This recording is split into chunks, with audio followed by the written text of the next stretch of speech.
And it reads, "Then they came to Jericho, and as Jesus and his disciples, together with a large crowd, were leaving the city, a blind man, Bartimaeus, was sitting by the roadside begging. And when he heard that it was Jesus of Nazareth, he began to shout, 'Jesus, Son of David, have mercy on me.'" It was Mark chapter 10, verse 46 and 52. I just say it again, in case you didn't hear me the first time. 10:46. Verse 48 says that many rebuked him and told him to be quiet, but he shouted all the more, "Son of David, have mercy on me." And Jesus stopped and he said, "Call him." So they called to the blind man, "Cheer up, on your feet, he's calling you." Throwing his cloak aside, he jumped to his feet and came to Jesus. "What do you want me to do for you?" Jesus asked him. And the blind man said, "Rabbi, I want to see." "Go," said Jesus, "your faith has healed you." And immediately he received his sight, and he followed Jesus along the roadside. I believe that Bartimaeus represents many people today who are just sitting along the side of the highway of life alone and hurting and rejected. And there are 4 points about this story of Bartimaeus that I want to share with you.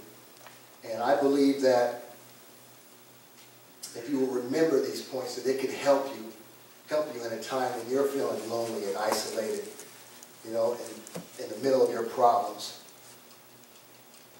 And the first thing is, Bartimaeus was not satisfied with where he was at. His dissatisfaction with his life made him cry out to Jesus as he passed by where he sat begging. And the people told him to shut up. But that made him cry out even louder, "Jesus, Son of David, have mercy on me." And when you really get honest with God about your problems and your needs, many people will try to stop you. Have you ever noticed that? Many people will try to stop you. They'll say things to you like, "Hey, God doesn't care about those little things, the little things you're feeling like being lonely and having guilt or what. He doesn't care about those things. He just cares about the big things." God cares about all things. My sister was sick and my brother was sick, and people might think, "Well, that's nothing."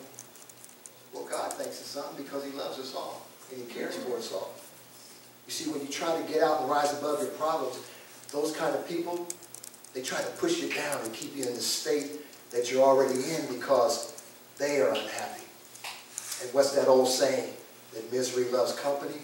They want to keep you where they are because they are unhappy. You see, Bartimaeus was down, but he decided not to let the other people keep him down. You see, their cruelty toward him only made him more determined to be honest with God and to bring his problem to Jesus' attention. The second point is Jesus heard Bartimaeus cry. You see, in the middle of your struggles, your loneliness, your pain, Jesus hears your cry. For the cry of faith will always reach the ears of Jesus.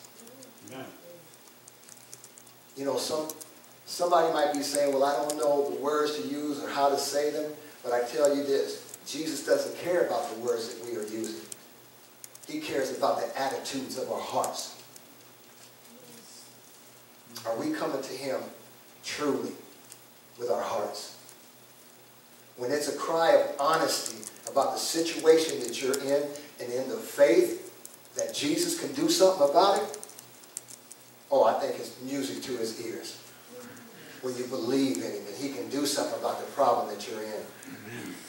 The Bible says in Psalm chapter 18, verse 6, it says that in my distress I called upon the Lord and cried to my God. He heard my voice out of his temple, and my cry came before him, even into his ears. Story time. I was supposed to speak at a church one night at 7 o'clock when I was working at ADM. Usually I had to work overtime. And they got me. And I was supposed to stay and until 7, but I'm supposed to speak at this church at 7. So all the time I'm sitting there and I'm praying, God, now you know I'm supposed to speak at this church, Lord. And they're trying to keep me over, God, so now you want me to speak there and you don't want me here, right? He said, trust me, believe me. So I went to the supervisor and I told him my situation and that I was supposed to speak. And I'm like, well, I don't know, I don't know, John. We don't have anybody that can cover, so I don't know. Okay, that's it. Left it at that. I didn't worry anymore. Went about my business, doing my job, knowing that I trusted in God and He'll make that way. So the supervisor was leaving, and I saw her walk by. So I'm like, uh-oh, now she must have forgot. So she gets down to the door to go out, and I can't see her because there's all kinds of other things. And we have these little gray phones, and you get on them, they're like PAs, you can hear it. And she got on there and said, John Cook, pick up the gray phone. And I picked the gray phone up. She said, oh, by the way, you can go home. Oh, I knew that, Lord. Mm-hmm. You see what I'm saying? You see, God hears our cries. When we finally get to that point, Jesus hears the cries from our heart, and His response to us is quick. Just like then. It's quick. And the Bible says that Jesus, He stopped right where He was, and He commanded that Bartimaeus be brought to Him.